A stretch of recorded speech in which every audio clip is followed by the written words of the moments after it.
It's what's called the Circling the Head lesson series. And once again, I'd invite you, for those who find it difficult to sit on the floor, roll their head around in a circle and not be able to move their pelvis, please, there you go, claim a little space on the table. There's 1, 2, 3 tables, and I think each table can accommodate about 3 people, but no more. Yes, sitting on the ends, on the corners. It's just because a table will still let you lean on your hands behind you, whereas a chair won't let you do that very well.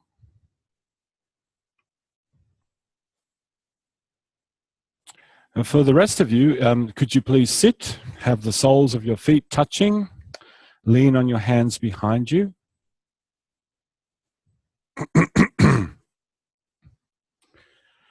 And slowly lower your head forwards and downwards. And as you do that, roll your pelvis backwards. And then lift your head to look towards the horizon again.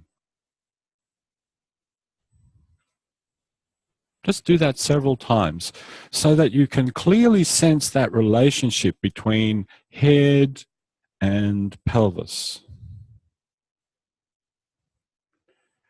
If we go back to last week, so if your pelvis is in the middle of a clock face and 12 is in front, as your pelvis rolls towards 6 behind, the top of your head goes towards 12 in front.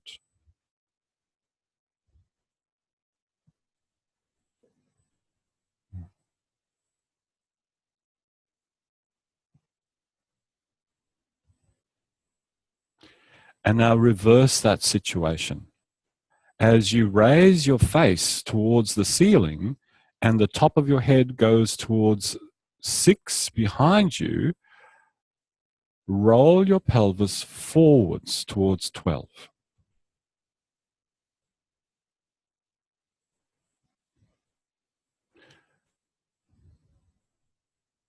If you're sitting on the floor and you have the soles of your feet together, please make sure that your feet are a distance from your pelvis that allows the pelvis to move in the hip joints.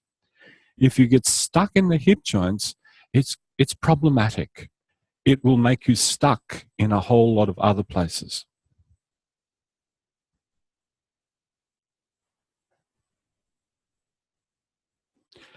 Now, please continue. Take your head forwards and downwards, and then backwards and upwards.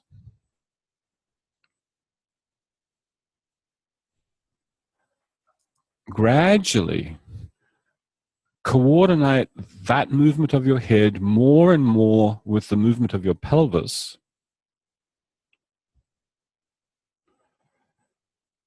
And please go intentionally seeking for that feeling of spaciousness inside you, whatever that word means to you. You know, sometimes you walk into a room and there's so much furniture in there. It's like crammed packed. This is like what it was like when I went to my mother-in-law's house. She loved antiques. She had every room packed with antiques. It certainly was not spacious. Whereas when I've looked into some of those beautiful Japanese houses, the traditional Japanese houses, and you look at some of those photos, minimalism, you walk in there, you get a sense of space. It's a completely different architectural aesthetic.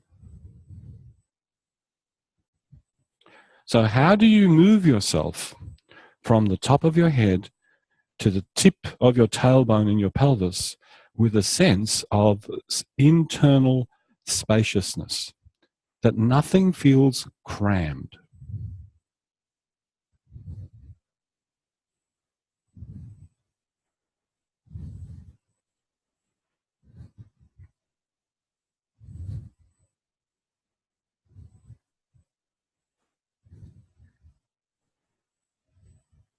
Stay leaning on your hands.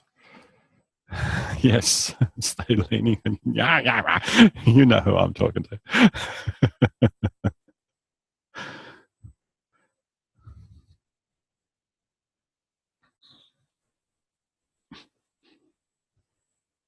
Bring your face to an upright position. Notice where your pelvis goes to.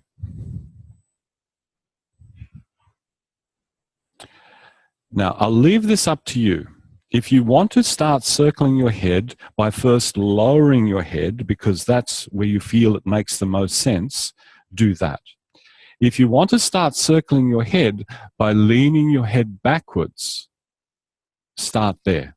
But start from one of those places and begin to make that little circle with your head, a little bit left, a little bit right, a little bit left, a little bit right, until you end up making a full circle.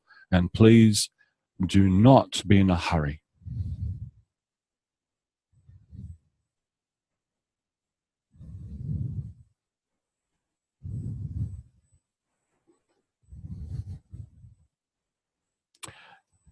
Now, we seem to run out of table room, but we do have a lot of very large blue foam pads.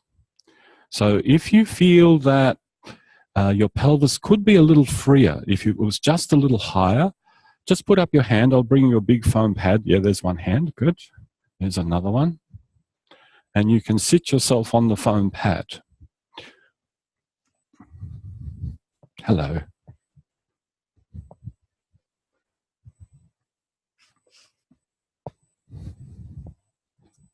There you go. Yep, here you go. Oh, but you won't go for the big one. Okay. That's all right. I don't know. Sometimes bigger is better. You never know.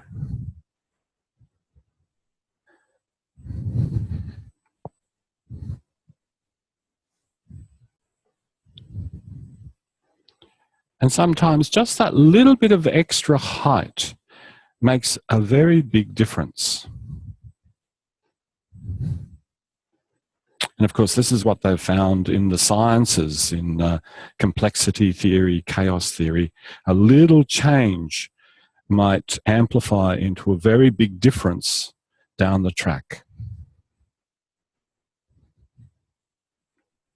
Change the direction of your circle.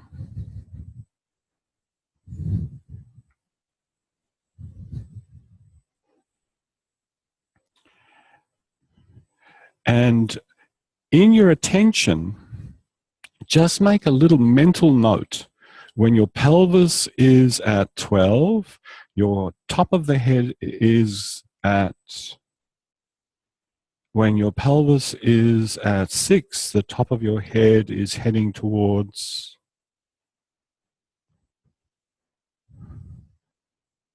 when your pelvis is at 3, the top of your head is going towards,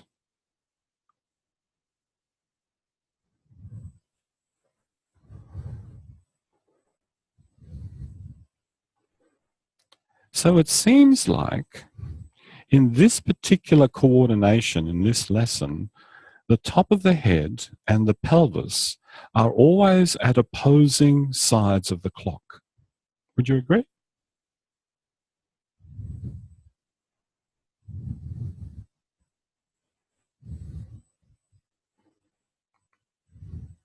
Okay, stop, rest a little bit.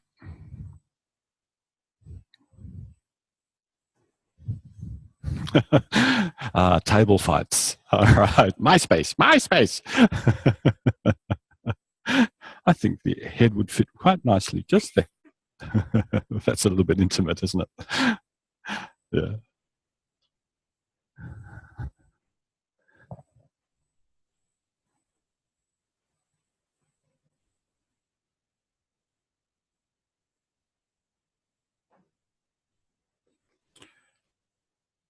So if you reflect for a moment on what the quality of that experience was, circling your head, compared to the first time you did it, and yes, I'm asking you to remember, What did it feel like to circle your head the first time you did it? And what is the quality of that motion now?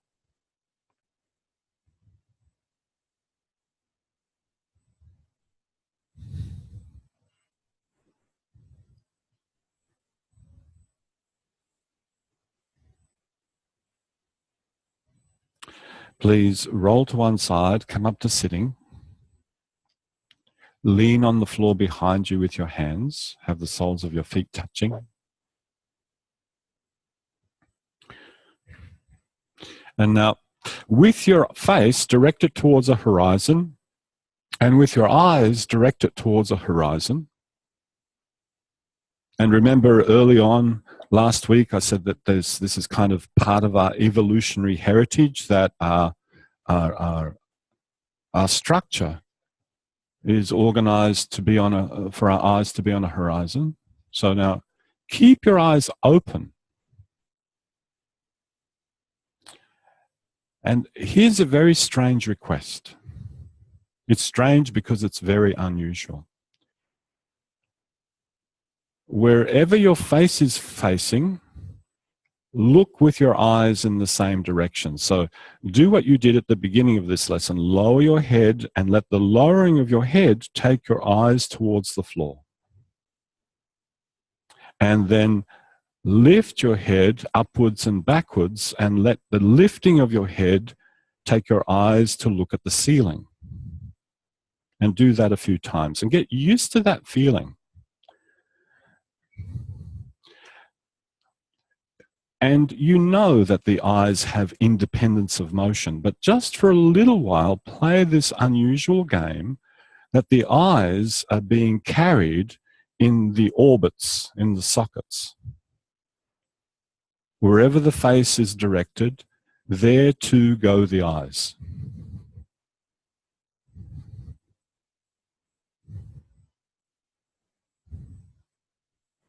Don't forget about your pelvis.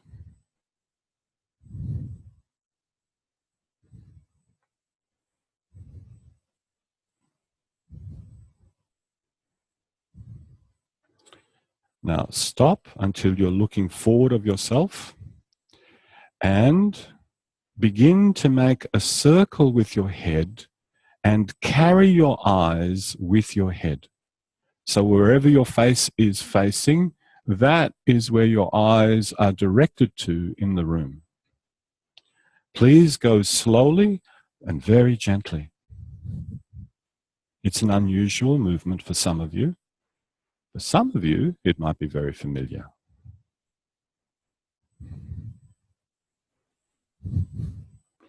And please make sure that your eyes are not leading.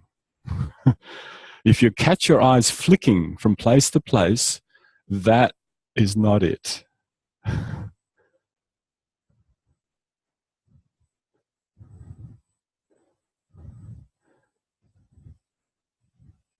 If an analogy helps, imagine that a waiter is bringing to you a bowl of soup.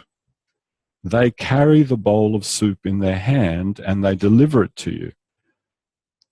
Let the eyes just have that liquid quality and let the head carry around the eyes like a bowl of soup. Yeah, just let the eyes have their own liquid quality. They don't have to be tense. They don't have to be hard. They don't have to be tightly concentrated. Just let them have their place within the skull, within their sockets. And should you encounter a place that is a little bit confusing, just stop there a moment. Just stop in that place. Feel your eyes in your sockets. Notice the moment that you start to settle a little bit, that the confusion diminishes, and then continue.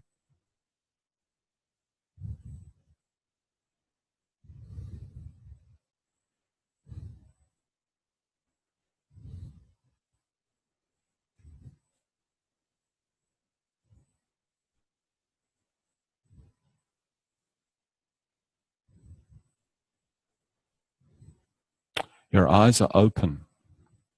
If they're closed, you're not seeing the room. Your eyes are open. And that's why this particular variation is so tricky. Because very often, most often, our eyes precede the movement of our head. Wrists. If you're comfortable without your hands there, take your hands off. If you can do this. Yeah, just flip, yeah.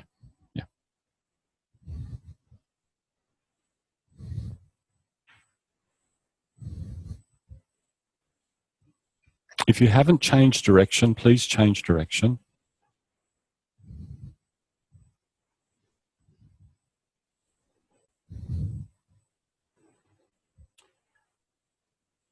Now, if the movement is completely smooth for you and there's no hiccups anywhere, experiment with this idea.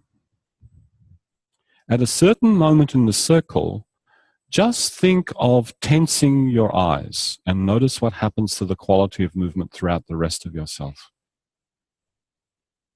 Just tense those muscles around the eyes and feel the effect that that has on your neck, your breathing, your torso, your pelvis, maybe as far afield as your pelvic floor muscles.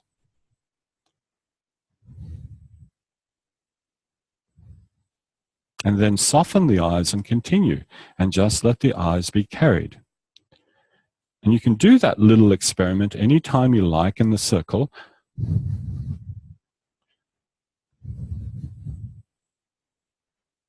And some of you will find that in the process of softening your eyes after tensing them, the movement gets even more fluid-like throughout your spine and chest.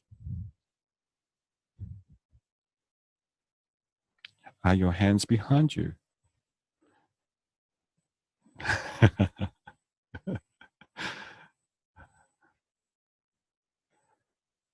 Okay, that's enough. Please stop. Rest fully.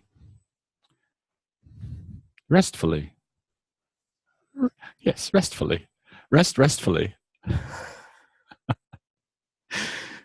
English is a funny language.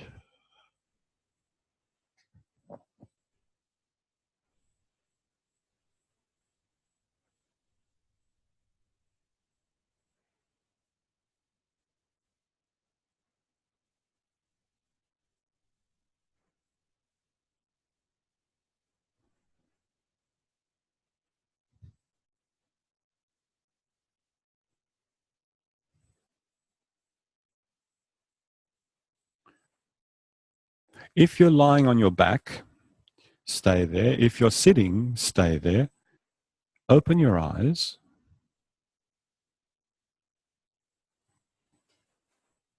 If you're right-handed, raise your right hand directly in front of your two eyes at a distance, not at a place where the hand looks blurred. You raise your hand in front of your eyes. If you're left-handed, use your left hand. Now, look at one of your fingers, just one of your fingers, and start to move your hand in a horizontal circle in front of your eyes, and follow your finger or whatever part of your hand you're looking at as it goes around in a circle. The circle is parallel to the floor.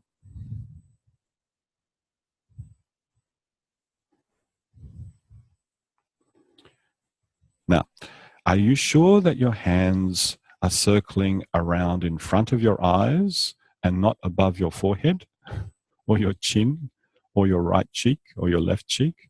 That they start right in the middle and then they circle in front of your eyes.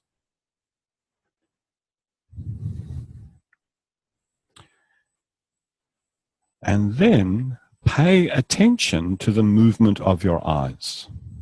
Once you know your eyes are following your hand and your hand is making a circle, attend closely to the sensations associated with moving your eyes intentionally. Not your head, your eyes.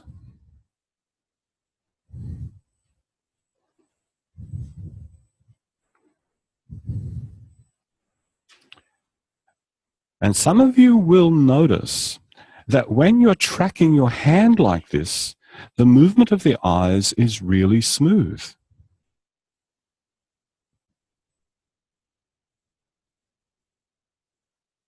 This is how our system has been designed to smoothly track a moving object in the world. When there's something actually to look at and track it, your eyes move smoothly.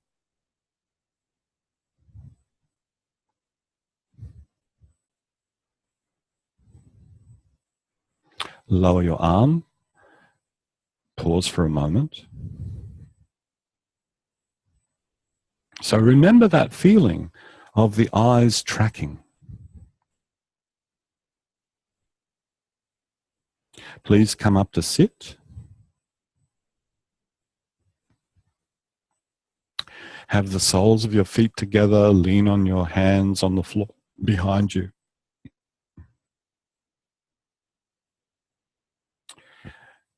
Have your face oriented towards a horizon. Open your eyes.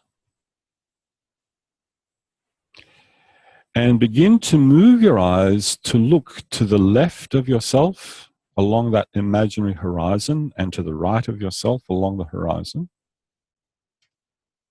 Go back and forth. And when there's nothing to look at that's moving, notice, how do you move your eyes? Are they moving smoothly or are they doing something else? Probably need to add one more detail. Keep your head still. Keep your head directed forward.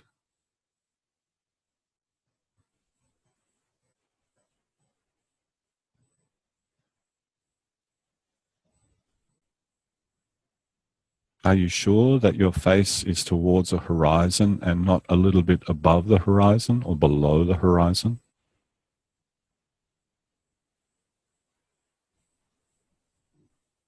Now, bring your eyes to the middle and look upwards towards the ceiling and downwards.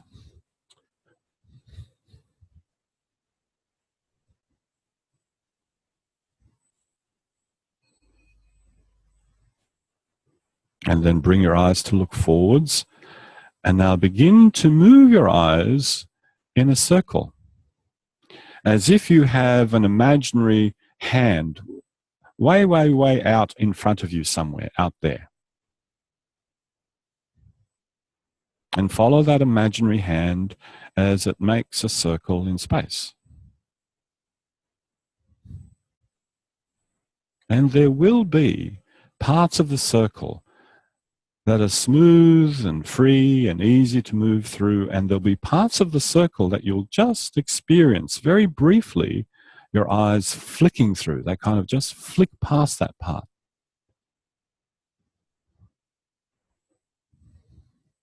Gradually, could you make the circle more and more even throughout the whole circumference? If you want to use your imagination, you're most welcome to use your imagination.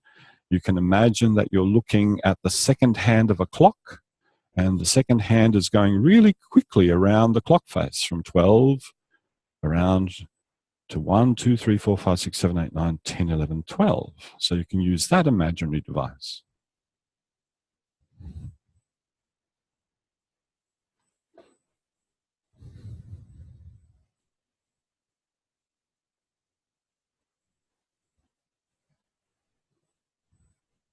And some of you have decided to lift your hand and use your hand. Please, by all means, experiment.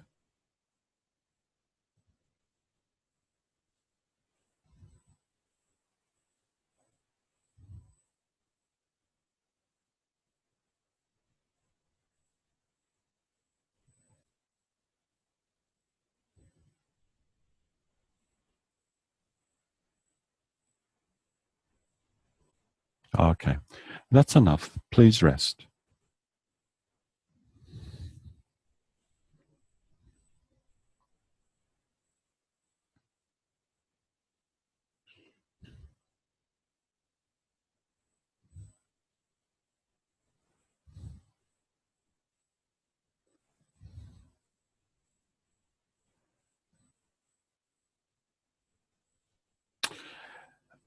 there's a lot of overlap in these lessons. You sort of move a little bit forward and then you come back to something that you've done before, and then you move a little bit more forward and then you refer back to something before, and there's this toing and froing,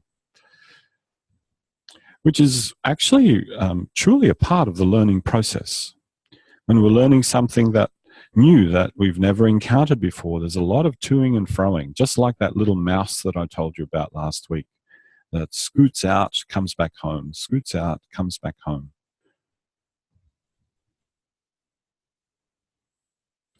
Integrating new pieces of information into something that was experienced just recently.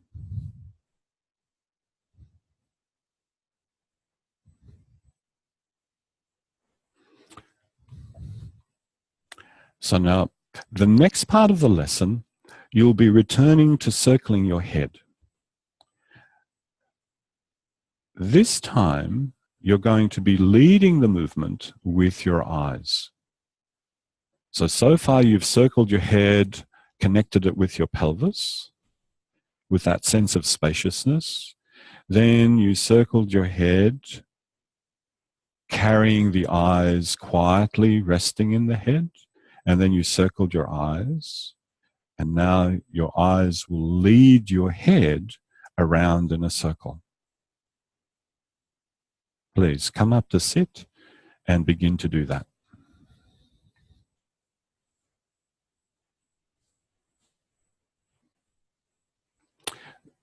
Of course, do it with your eyes open, so that the act of looking at different parts of the room starts to take your head in a circle.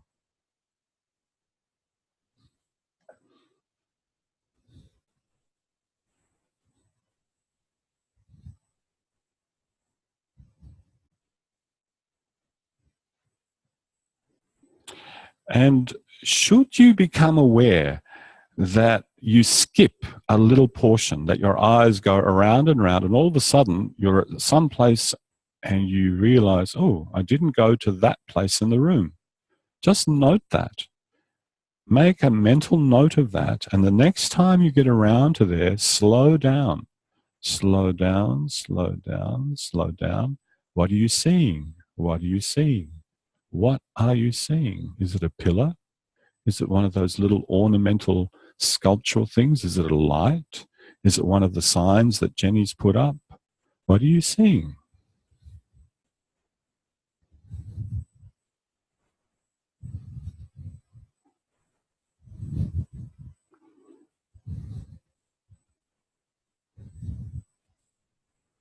You can change direction anytime you like.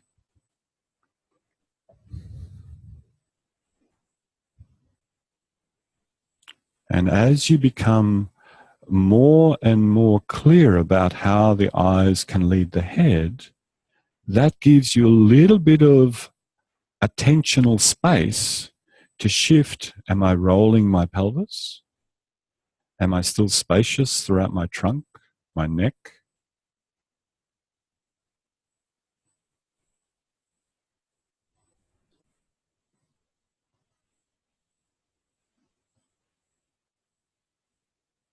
Are my eyes still soft? Because just like every other part of your body, just like every other muscle in your body, the eye muscles, as small as they are, can make efforts, can try to do work beyond their means. So don't effort with your eyes.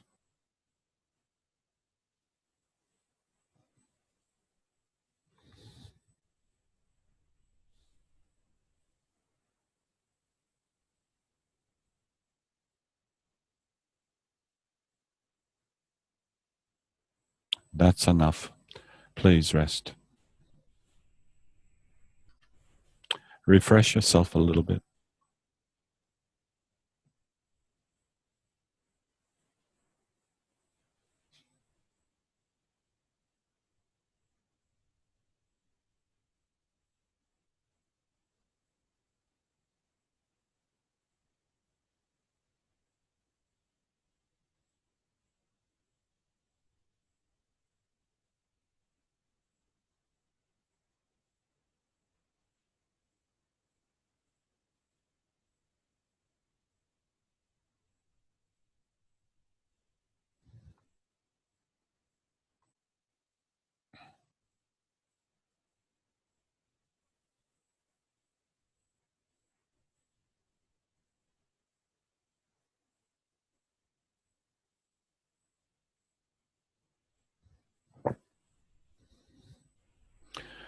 So each little variation that you encounter in an awareness through movement lesson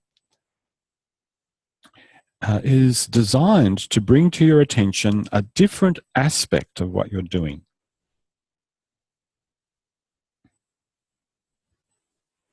Now, we can do that. You'll be doing that through the use of your words. Yes, you can direct people's attention by saying, pay attention to this, pay attention to that.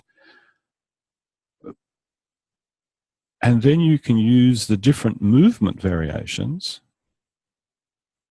to create a scenario where something else is likely to pop up.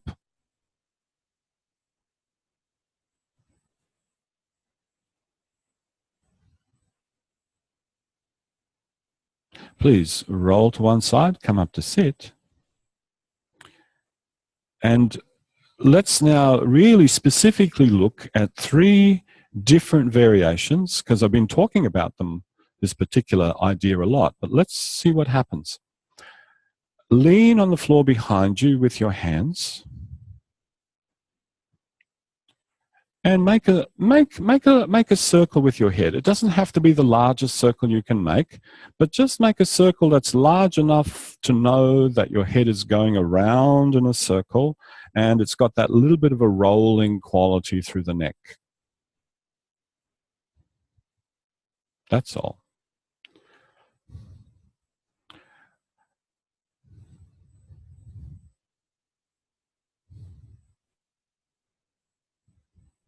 Okay, that's enough.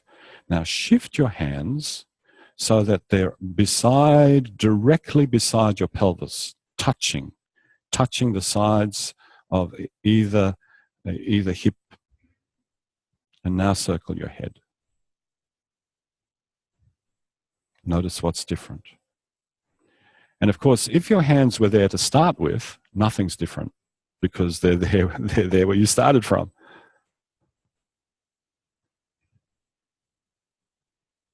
Stop. Return your hands to being behind you on the floor. Return your hands to being behind you on the floor and continue circling your head. What's different?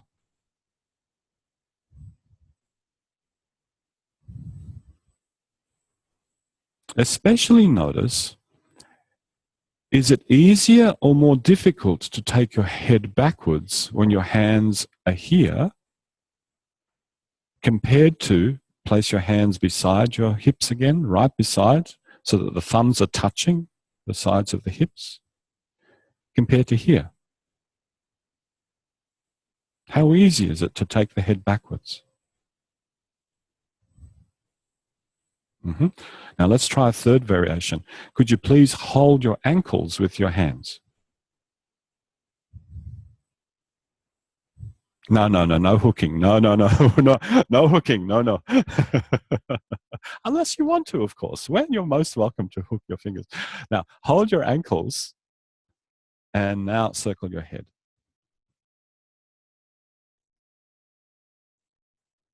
And notice, what difference does that make? How able are you to circle your head backwards without crunching the back of your neck? I'm using that word intentionally, the crunching feeling of the back of your neck. Kind of like hyperextension into there.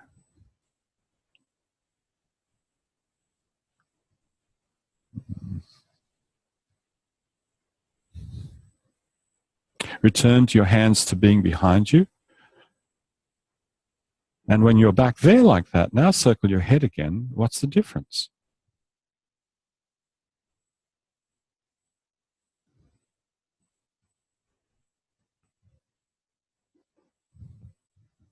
Is there more or less available to take your head backwards? Take your ankles again, just in case you've forgotten. Hold the ankles and now circle your head. And notice that where you put your hands makes a complete difference in what parts of yourself you can bring into action.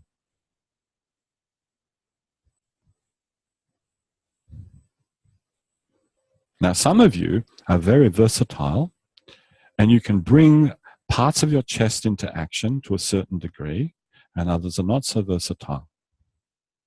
Now take your hands off completely and continue.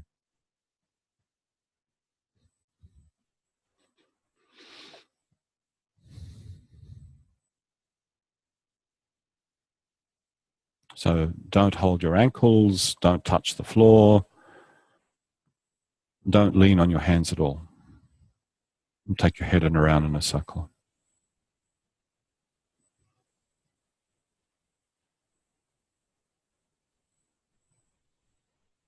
So this is kind of appreciating what's possible by offering contrasts. This compared to that, that compared to that, that compared to this.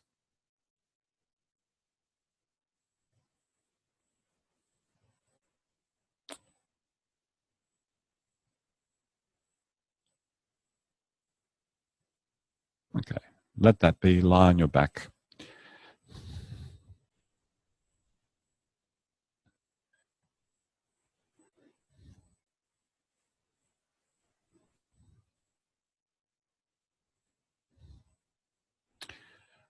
And very often in public workshops, I'm asked, well, okay, so that's great, all those contrasts. Which one's the right way to do it, please?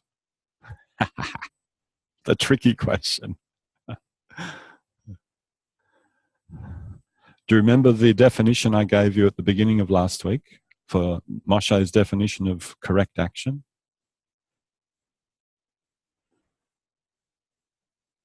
Sorry?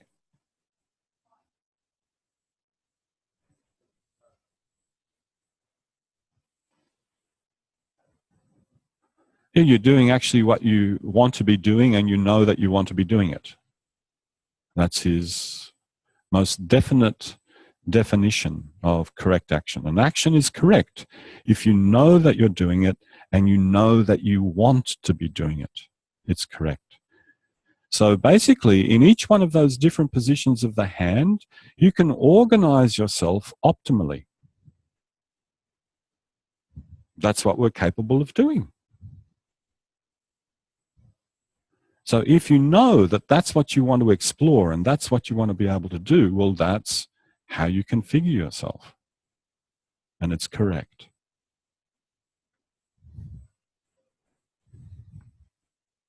Roll your head a little bit from side to side.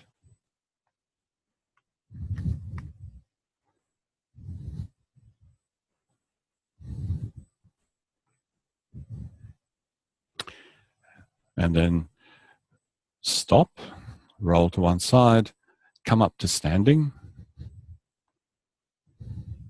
Feel what it's like to stand.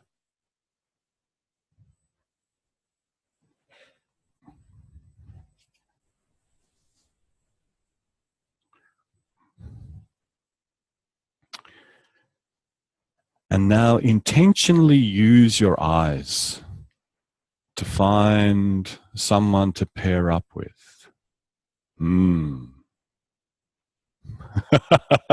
That's right. And pair up with somebody, please. Great. Now, the pair of you, please either one pair can work on a single table at either end, or else there's some chairs at the back of the room.